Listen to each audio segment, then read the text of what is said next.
Warning, censorship. Warning, censorship. Warning, censorship. Warning, censorship. Good morning, good afternoon, everybody, and welcome to this very special live broadcast coverage of the Convoy for Freedom to Ottawa.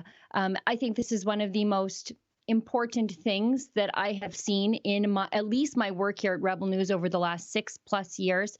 But during the pandemic, I think this is the first real national movement of resistance against the lockdown measures. What started off as a small truckers' resistance to cross-border vaccine mandates has grown into a bit of an avatar for everybody who is sick of things that no longer make sense, sick of being told what to do, who they can see, if they can have Christmas, who they can have in their home, and how far they have to stay away from their friends and family. And that is why all across this country for the last week, people from big cities and small towns have poured out onto the highway to greet the truckers as they came by, but also to show support, enthusiasm, to bring them food, to bring them little gifts of thanks. I personally saw a lady and her mom giving cookies to the truckers with little notes. But also, as the convoy started in Vancouver, people have been just threading themselves into the convoy all along the way. In every city, in every town, people were going as far as they could, and some people had to drop out, and more people joined. It's really been a grassroots movement of resistance to Justin Trudeau's lockdown measures and the lockdown measures of the premiers. However, because it is so grassroots and authentic, Justin Trudeau is already making moves to make this as ineffective as possible.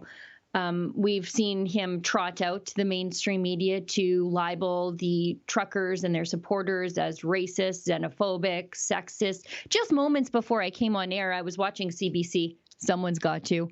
And they had somebody from CSIS, so our National Intelligence and Spy Agency, saying that this truckers movement could radicalize people, that this was something that is a national security issue.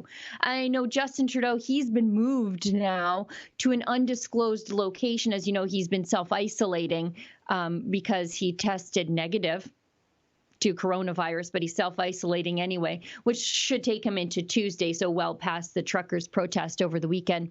But he's been moved to an undisclosed location for his own security. There's been no acts of violence for the whole week. There have been no times where the police had to get involved in any of this, and yet the mainstream media and the politicians are doing everything they can. They're cheering for this to be their January 6th in Canada movement. Mr. Producer, I'm going to call for a video right away, but I want to tell everybody if they want to talk to us, if they've got messages of support that they want to send to the truckers.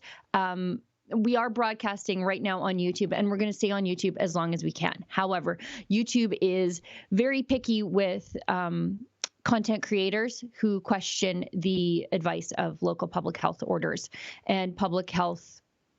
I call them necromancers, public health doctors and bureaucrats. So there may come a time where we may have to cut our YouTube feed just to salvage our YouTube channel, because if we run afoul of the YouTube censorship laws, they'll nuke our channel altogether. But I want to assure you that we are also simultaneously broadcasting on Super U, Rumble, and Odyssey.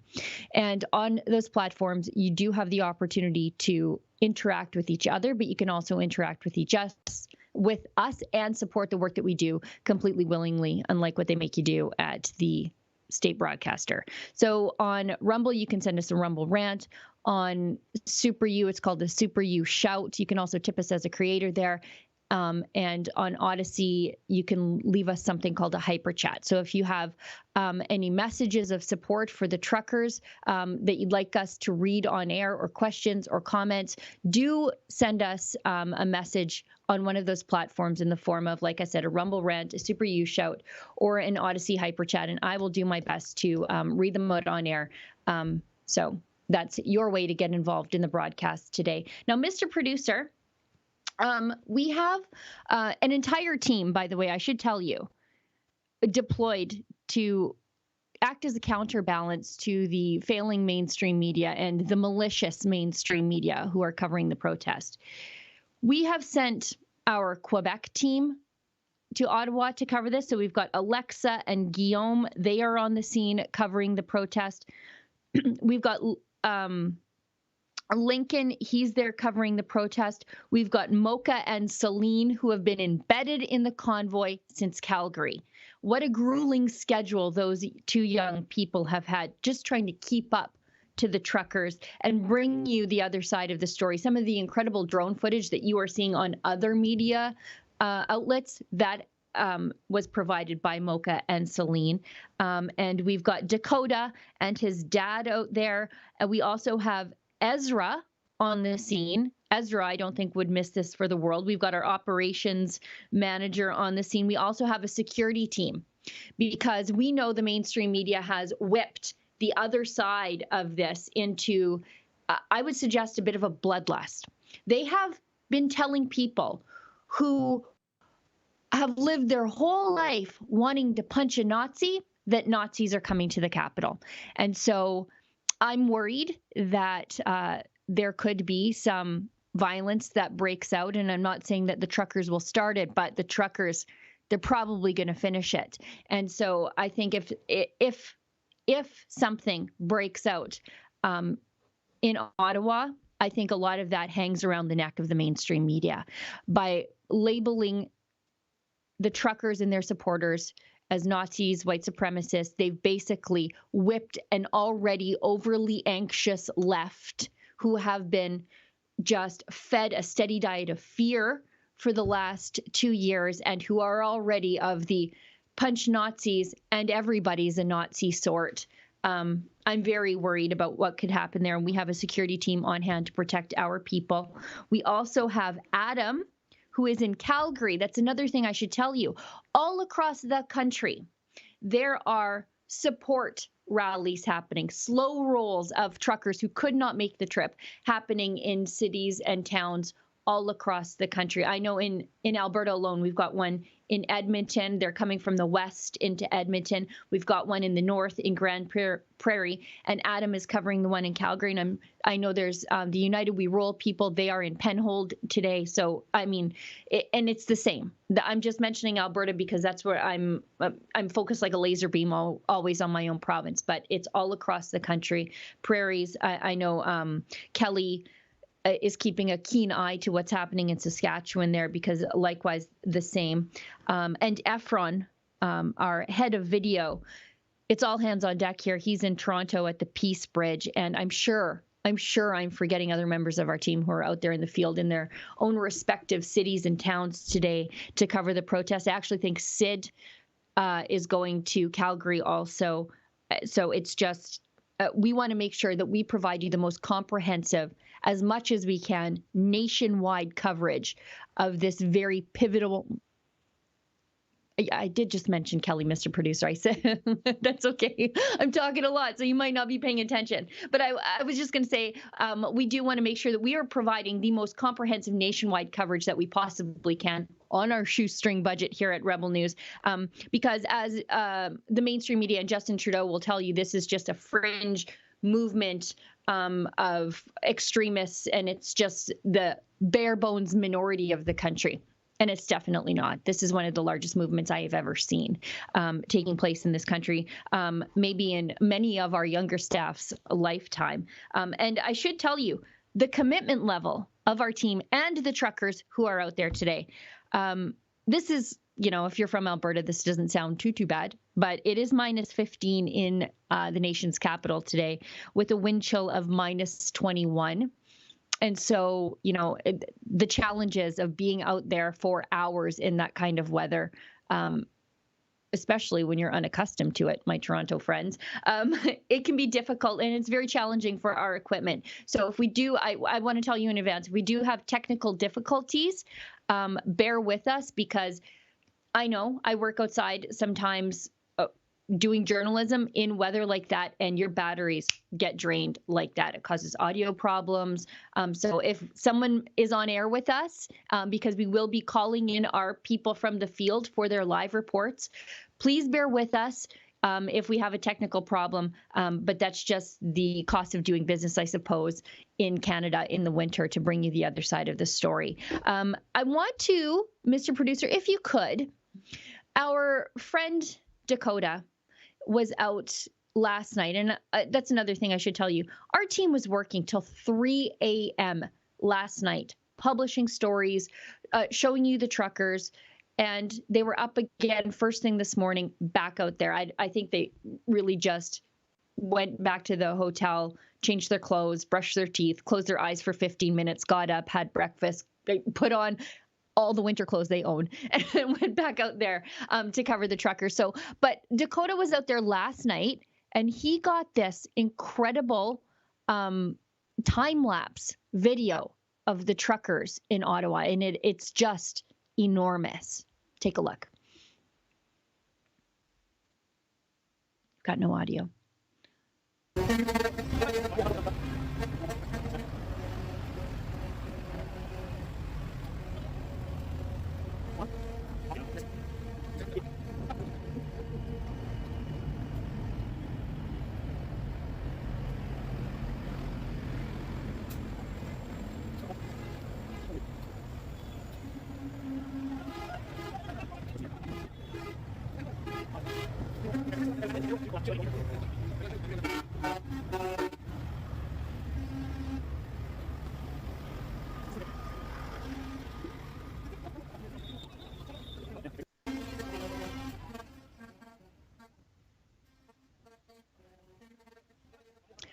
Now, as I was showing you that, out of the corner of my eye, I saw that we have some breaking news in Saskatchewan. Friends, bear with me if I appear distracted on the stream today. It's because I'm trying to keep track of our team in Ottawa. I'm trying to watch for breaking news as it happens, and I've got Mr. Producer in my ear and dealing with my own technical challenges here. So please bear with me. I'm not distracted. I'm hyper-focused, actually. And I want to bring on our Saskatchewan-based reporter, Kelly Lamb, because she has some incredible news breaking out of Saskatchewan, and the truckers did this. Kelly, are you with us?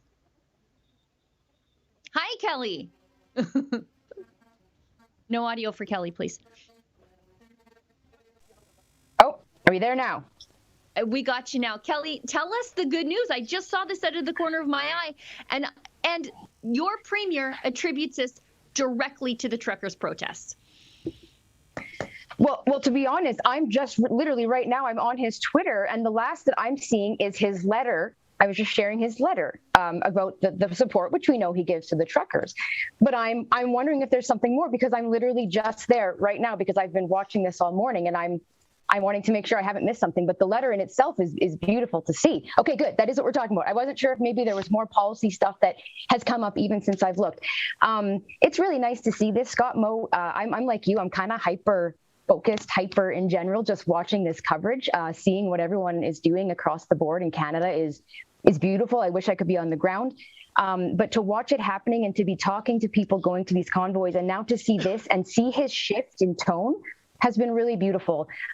It's really nice to see this, and I hope it leads to some more policy changes for us down the road. But it looks like we're on our way to some common sense in our province anyway. And so I want to say thank you to everybody participating in this convoy, and that means the viewers and everybody that's encouraging them on all kinds of channels with songs and messages from their kids. Like, this is making changes, this is making a difference, it's waking people up. Really cool to see. So sorry if I'm a little flabbergasted as I come on the stream. It's just he's admitting some pretty important stuff. Yeah, this is okay. So this is a letter just published by the Saskatchewan Premier Scott Moe, who has been actually I think the only reasonable voice on the Omicron variant. And I'm doing my best not to run afoul of Twitter censorship, but he did not overreact, and he did not shut down his province as the Omicron variant rolled into town, which I think is okay to say on YouTube that it is less severe than the prior variant. So this is what the Premier said.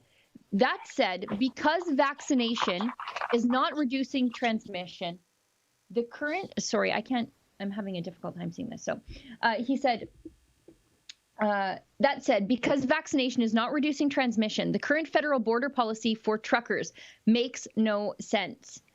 An unvaccinated trucker does not pose any greater risk of transmission than a vaccinated trucker. So, okay, fine. We're talking about truckers here, but the same could be applied for the rest of society. And that's what Scott Moe continues to admit here. He said, however, the current federal policy does pose a significant risk to Canada's economy and to the supply chain in our Saskatchewan communities where you and I live. The federal policy will increase the cost of living, which is now rising at a rate that is creating significant hardship for many Canadians. That is why my government, so this just isn't a politician saying that they support this. This is a Saskatchewan government directive now. That is why the Saskatchewan government supports your call to end the cross-border ban on unvaccinated truckers.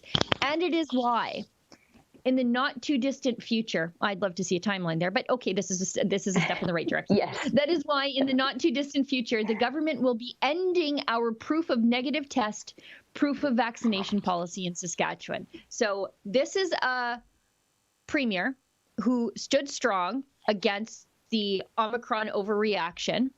And now he is saying, and it's a reasonable conclusion to come to. How can we support the truckers if we don't support the same freedom for everybody else? And I'm so glad for Scott Moe to say this. He has really been the voice of reason. There were times in which the pandemic that Jason Kenney was sort of the voice of reason. We were going to be open for good. It was the best summer ever. And then all of a sudden it was the fall from hell. But Scott Moe has been the resistor in the end. And I'm quite surprised because he's really not all that of an aggressive guy. He's not a bold sort of Ron DeSantis conservative. He's more of a Stephen Harper conservative. Yeah, he's not a flashy guy. Scott Moe is not the kind of person making bold statements and getting out there, but he has been there. I was worried for a while and I was upset.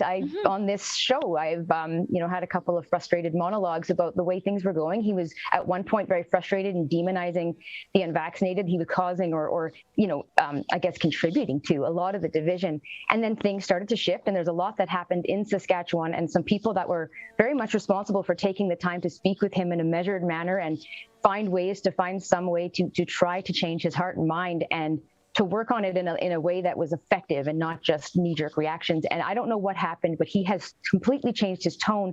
And I had hoped that this was coming. And so I'm literally shaking, as the lefties say, but I'm really just kind of shaky and excited right now. I was hoping to see this. We had seen that he was at least supporting the truckers, but there was that question, like you said, overhanging. Okay, great, you support it for this one group, but if it is illogical and immoral and difficult for the economy in that one sector, then why not for everybody else? And so this is really incredible. And I know there's a couple of big events right now going on at the Ledge and also in Saskatoon and some of the smaller centers who can't be there. The footage I'm getting from people is not my way yet, so I'm going to just make a separate video or share that in a different way later. But there are people coming out. I hear that people are cheering them on, so this is a really big boost of morale for anyone on the ground. I'm sure the energy is just incredible, although I don't know that it can match what's going on in Ottawa right now. My goodness, I can see on the screen. Wow, just exciting news. So I'm all smiles today. This is good news for everyone in Canada. I hope that others follow suit with what he's doing right now. Thank you, Scott Moe. Yeah, this is great. And I was saying the other day, I think it was on the live stream, actually, our Rebel News Daily live stream, that this could be the off-ramp that premiers need. Premiers who are like, I got into this mess. I made all these decisions that really don't make sense, especially with the Omicron variant. How do I get out of this? Here come the truckers with your off-ramp. Take it. And it looks like Scott Moe is. So that's great. Kelly, I want to thank you for jumping on, and maybe we'll check back in with you later in case if you see things that are happening on the internet that I am not as keenly aware of. But I see that the boss man is on the Zoom call in the background. He's standing there, and we should get to him before his equipment dies. For sure. For sure. Godspeed, everyone. Hi, Ezra. Can you hear me okay? How are you, Sheila? I can hear you great. How's our reception from here? I know there's got to be 1,000 people live streaming from Parliament Hill. Can you see us okay? Yes. Yep. It's a little choppy, but I think we're doing as great as can be expected. It looks like the crowd is enormous there. Yeah, let's pan around. I'll ask Eitan, our cameraman, just to pan around. You know, it's so crowded here. It's a bit audacious, expecting people not to walk between us and the camera. I don't mind. It's cheek by jowl, as they say. People from all provinces, a lot of Quebecers here. I love the Quebec flags. Tons of Canadian flags. I see a few American flags. I've learned about some other flags, some historical Quebec flags. I've even seen flags of companies. I see a CN flag. I think it's someone who must have been fired for not getting a jab. I see lots of homemade F. Trudeau flags. And I got to say, I think that what's interesting about the thousands of people here is that other than that sort of flipping the bird to Trudeau, and by the way, that's a move that Pierre Trudeau introduced a generation ago when he flipped the bird to prairie grain farmers. Everyone here, though, despite the F. Trudeau phraseology, there's that feeling. It's like being in a city that just won the Stanley Cup. Everyone's out in the streets. There's a team spirit. There's an esprit de corps. People are excited to see each other.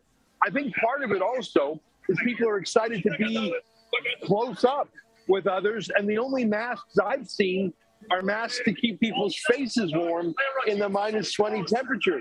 So I think it's a return to normalcy.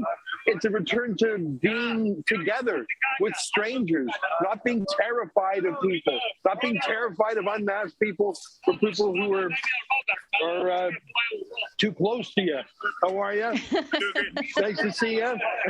You know what? No problem. He was picking up some garbage. People here keeping it very, very clean. Yeah. well, good to see you. Pardon me? Well, we're here to cover. We're here to cover things. Tons of fans, tons of folks saying hello. It's good to be a rebel here. Other journalists, not so much, because there's a merger between the Liberal Party and the media party. They really are the same thing. And I want to get back to that F. Trudeau flag. It's actually not spelled out. It's a Canadian maple leaf instead of the U. And I mention that because that's as rough as this crowd gets. It's boisterous, it's spirited, but even that, it's that Canadian, slight, even when you're swearing, you're being polite, you're not spelling out the F-U-C-K. And the reason I say that is I have been here for a few hours. I've popped back to my hotel room just to warm my fingers up because it's so bloody cold. But Sheila, here's my point. Sorry for the ramble. I have been looking for the agent provocateur who allegedly is walking around with a Confederate flag. Now, Canada was not part of the Confederacy. We were not part of the U.S. Civil War. It's not a Canadian symbol in any way. That's a U.S. symbol, and someone is carrying it around here. Now, they might be doing so innocently. I don't know. But that is the one flag that the media party is showing everywhere. And yet, all these mainstream journalists who are showing this photo of the Confederate flag, none of them seem to have taken the photo themselves, and none of them have shown any curiosity. Who is this guy? Is it a real person? If so, who is he? Or is it an agent provocateur? Is it an Antifa person literally flying a false flag? Is it a Mountie? Is it a CSIS agent? Because remember, Sheila, in the 90s, Canada's leading racist group called the Heritage Front was run for years by Grant Bristow, an undercover CSIS agent. So you see two competing narratives.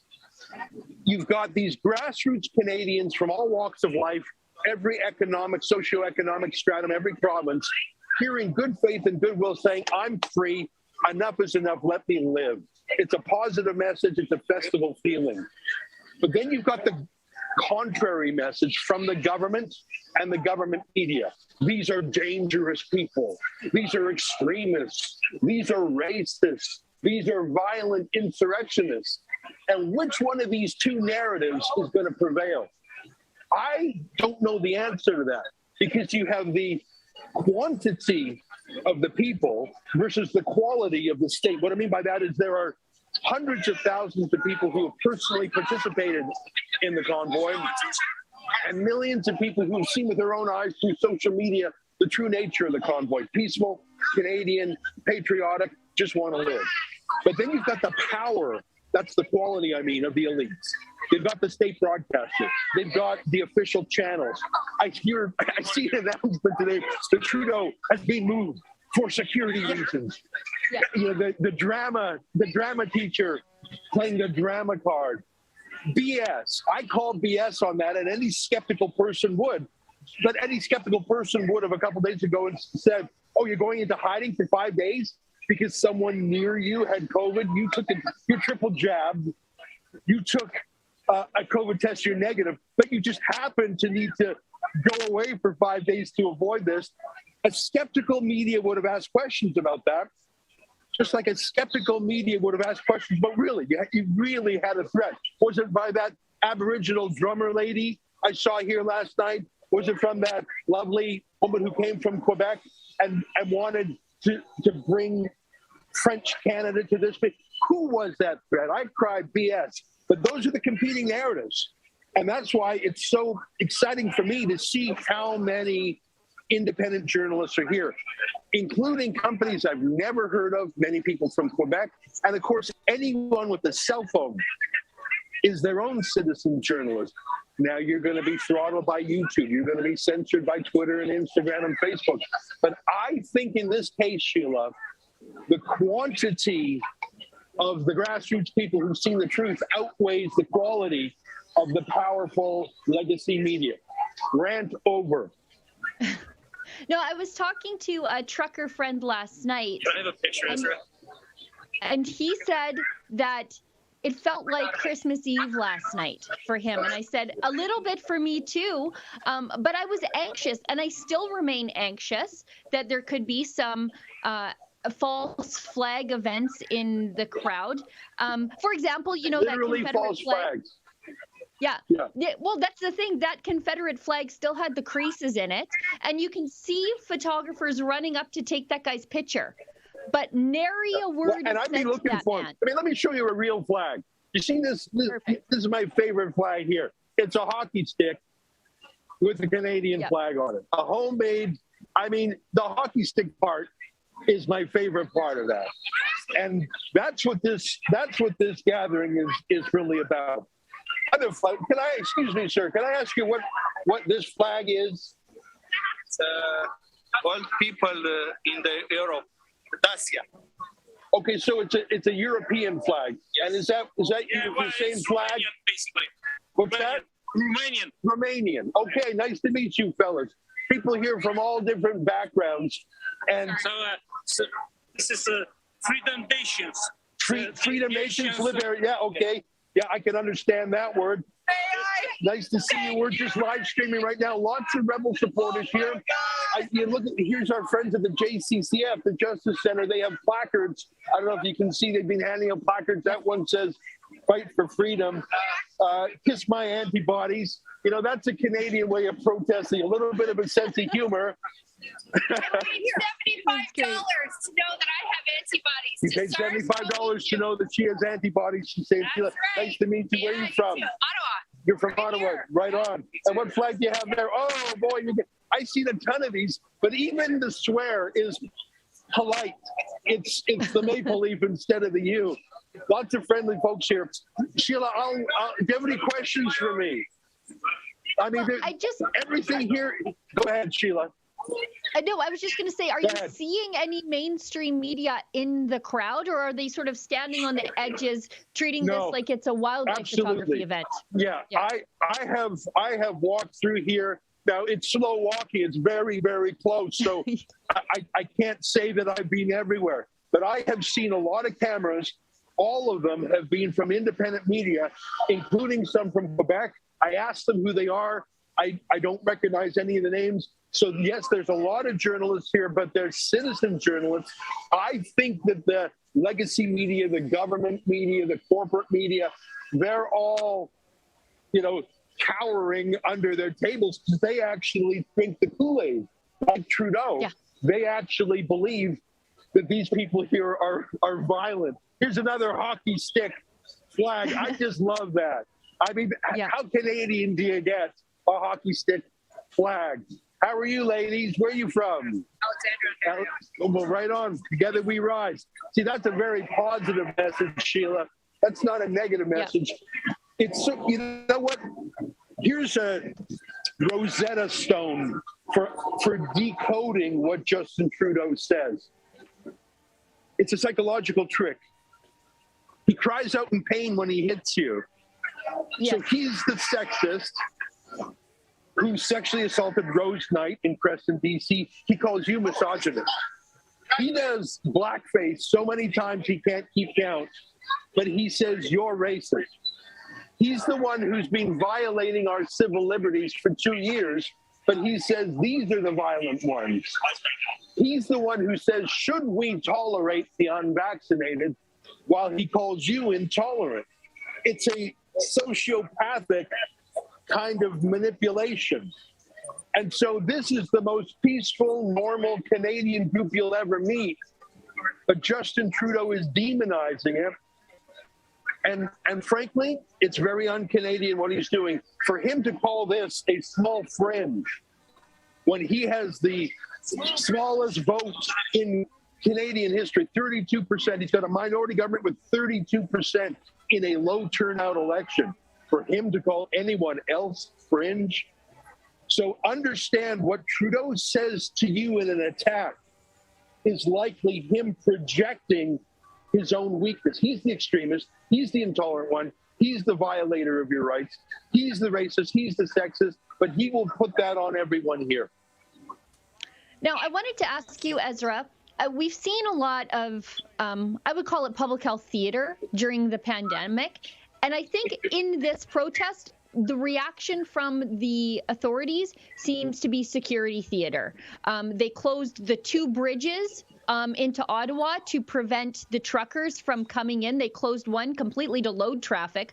Well, that's designed completely to prevent the truckers to come in, and they said as much in their press release. And then I saw you tweeting that they extinguished the Centennial Flame, ostensibly for security reasons.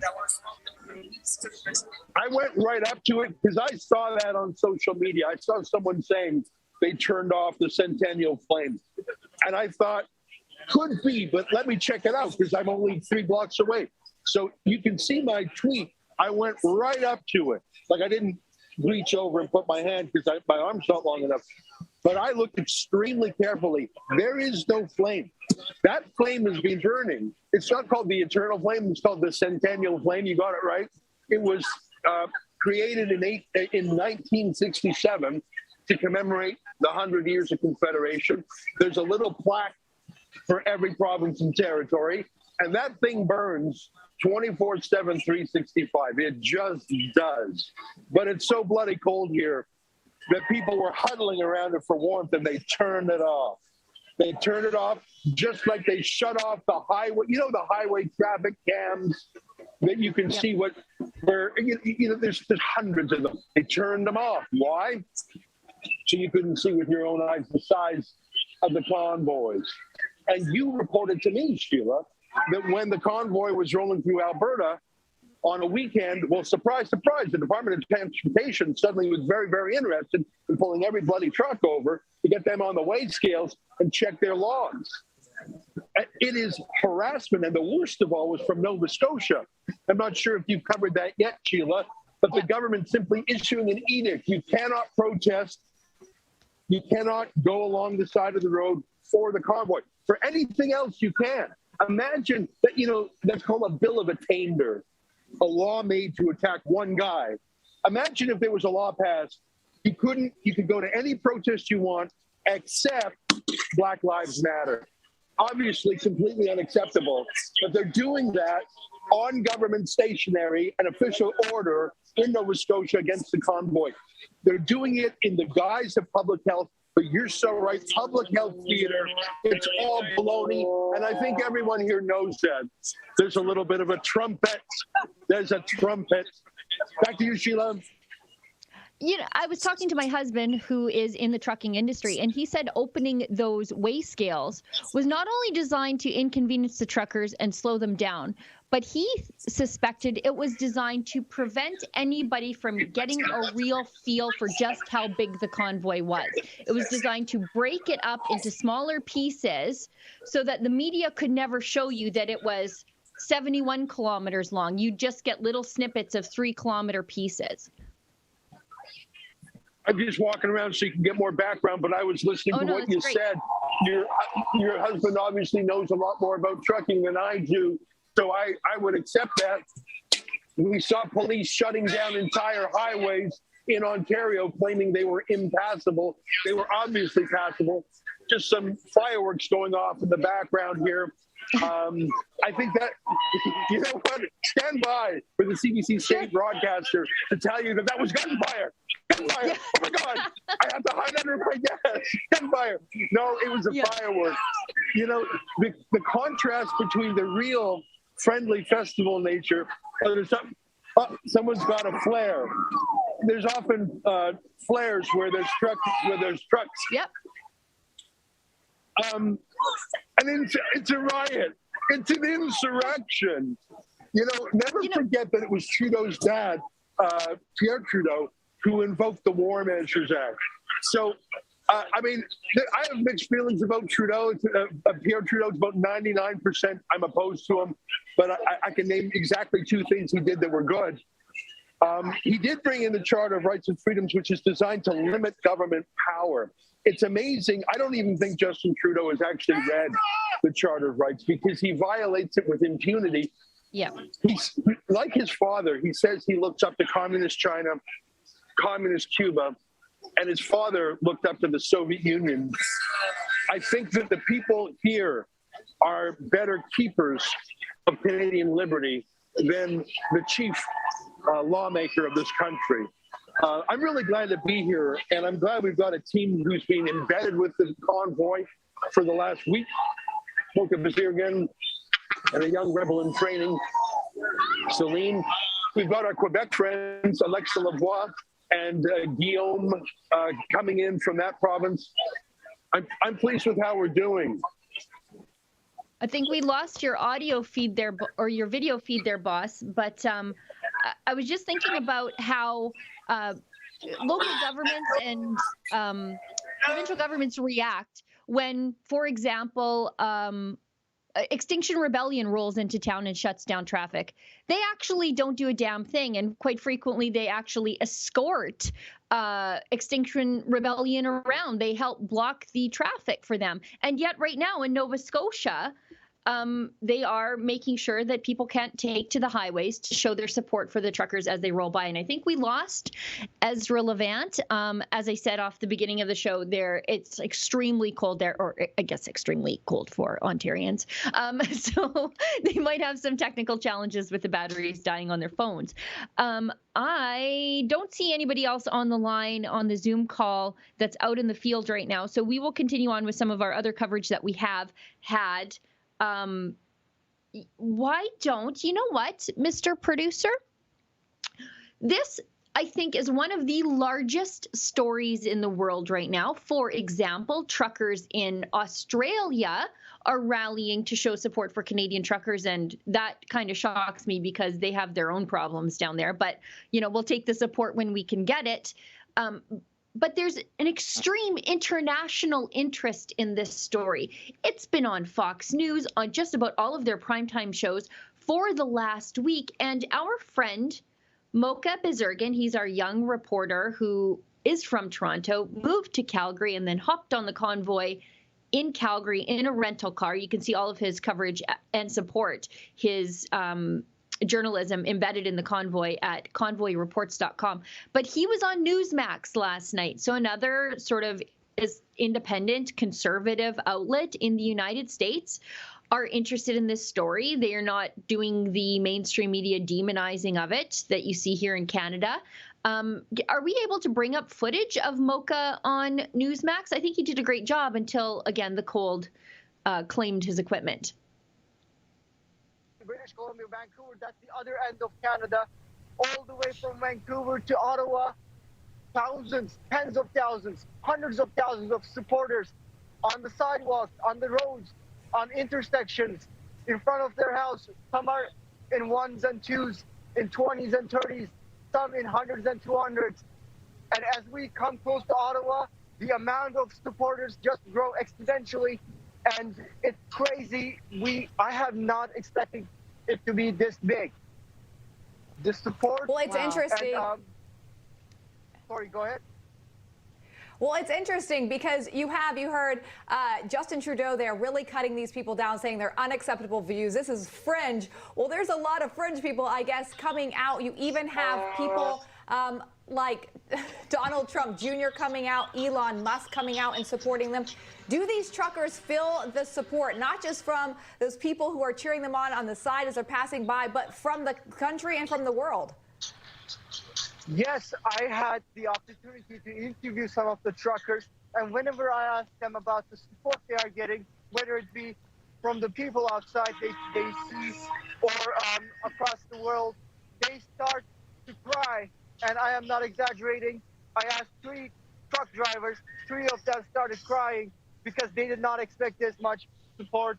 It's really incredible. Whatever is going to happen in Ottawa today, tonight, or tomorrow, it's going to be something very interesting. I'm very sure of that.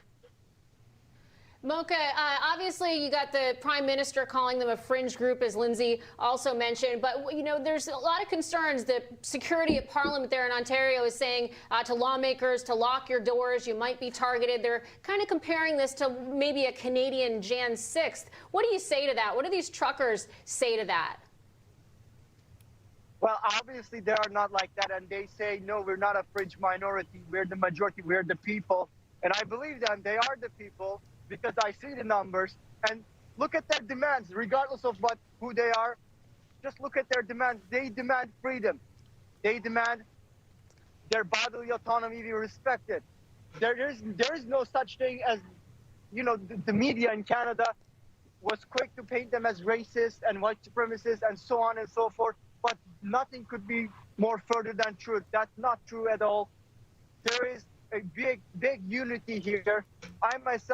I'm from Turkey, and I have interacted with hundreds of people here, and I can genuinely tell you, it's more diverse than the Liberal Party of Canada.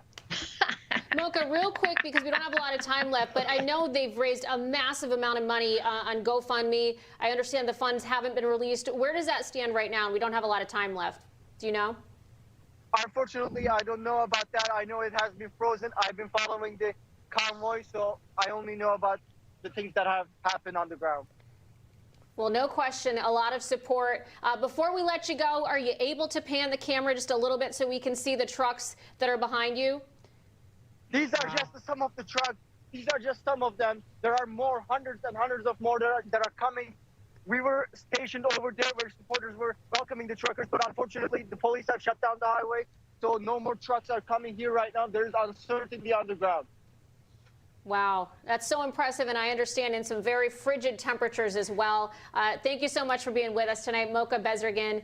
Great reporting. That was awesome. Mocha did a great job on Newsmax. He's really doing a wonderful job.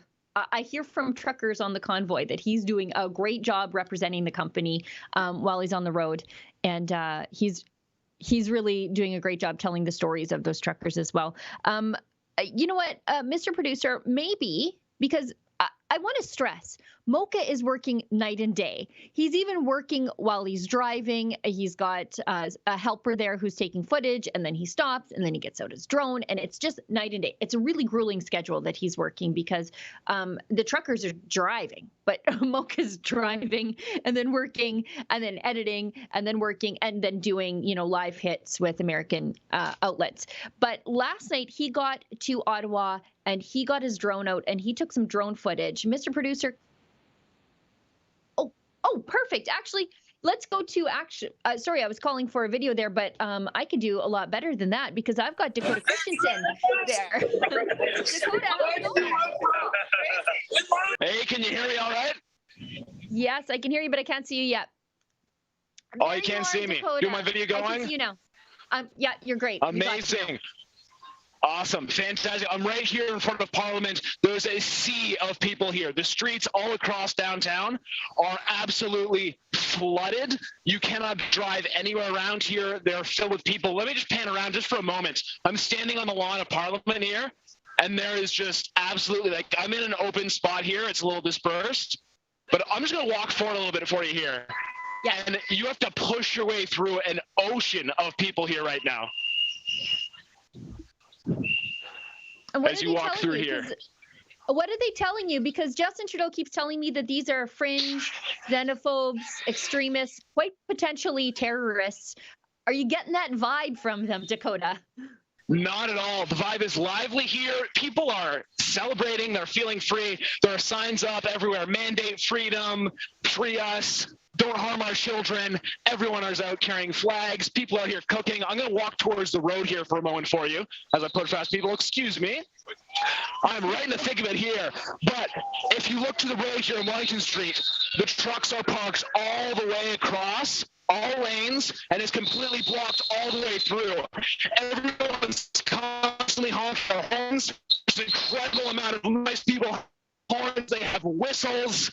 There's so much going on here, but like all of downtown Ottawa is absolute mayhem, but it is very positive. It is completely upbeat. Everyone's peaceful, and the streets have just been flooded with people spreading an anti-mandate, pro-freedom message. It's quite incredible to be here. There's just so much going on everywhere, all around. Dakota, I think your Zoom feed has frozen, but from what I understand, there are just so many people. Excuse me. Down in Ottawa that everything keeps freezing. I know Alexa is having the same technical difficulties where there are so many people trying to use the internet at the same time that it is just becoming very nearly impossible. So I think to deal with that, we'll have our team sending in footage throughout the day also, besides going live. Dakota, what are you hearing from the people that are there? What are they telling you about why they're there? Because the media has sort of painted this as anti-vax, just, fringe radicals. Did we lose Dakota completely? I think we did. I won't ask him any more questions. He's back. Yeah, you're back. Let's hear it. Yeah, sorry. I realized, sorry if you can see me here. Not quite yet. I realized as soon as I descend down into the street, I lose coverage. I think that just speaks to the sheer number of people there who are also live streaming this very historic moment. And quite frankly, I know it causes us technical problems, but I'm glad to see it because I think that will prevent a lot of the mainstream media lies from sticking to these people. The more footage, the more angles, the more people who are doing citizen journalism, the better, even though it is technically inconvenient for us as we try to broadcast to everybody today. It's just a good insurance policy for everybody there. So do you have me again here? Yeah, I can hear you now. Yeah, amazing. Yeah, as soon as I descend into the street there, I'm on the raised kind of front lawn of Parliament here. As soon as I start going down towards the street, completely lose all connection.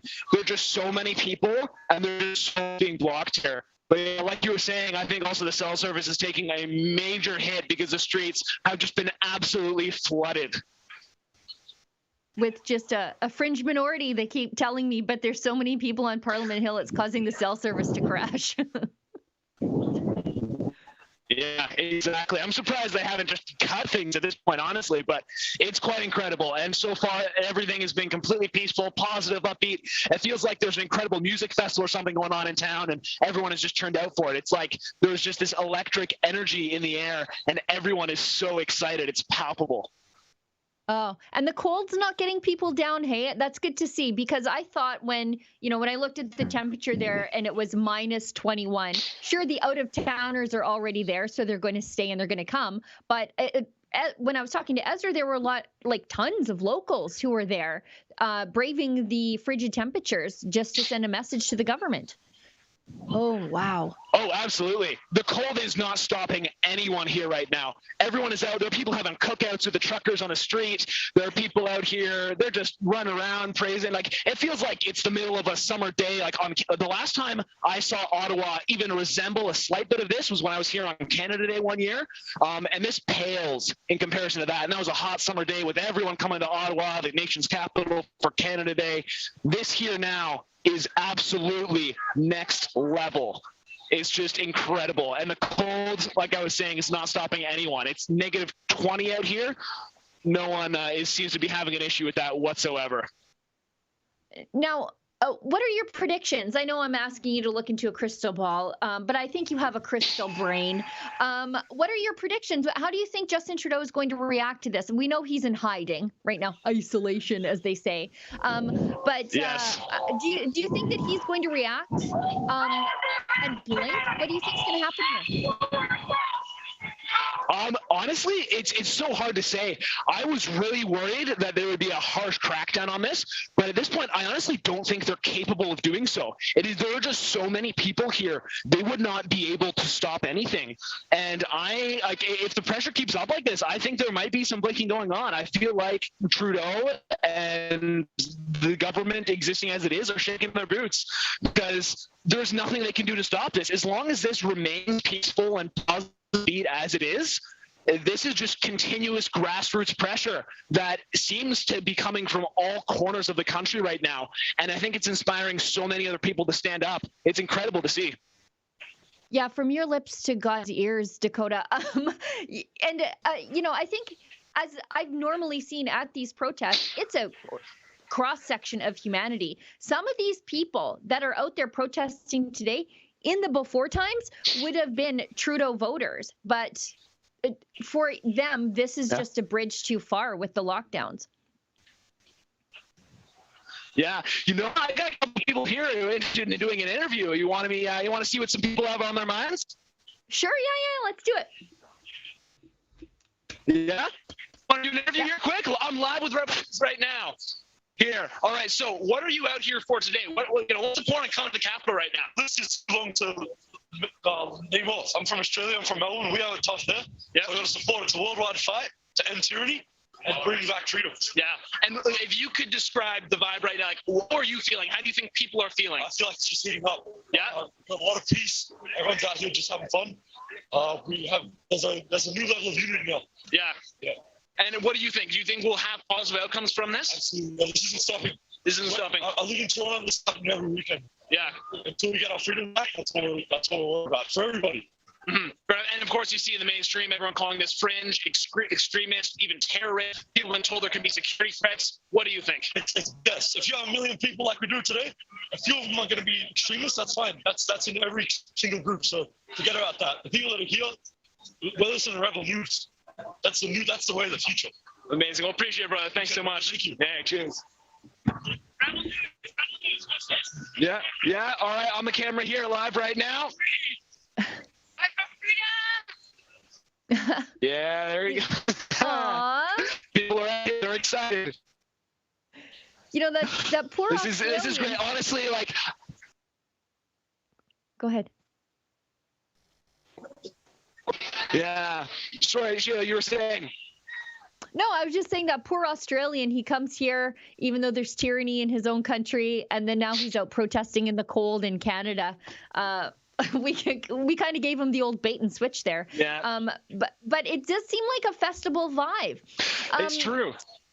Yeah. Ezra said it felt like it does. Like a Stanley Cup win.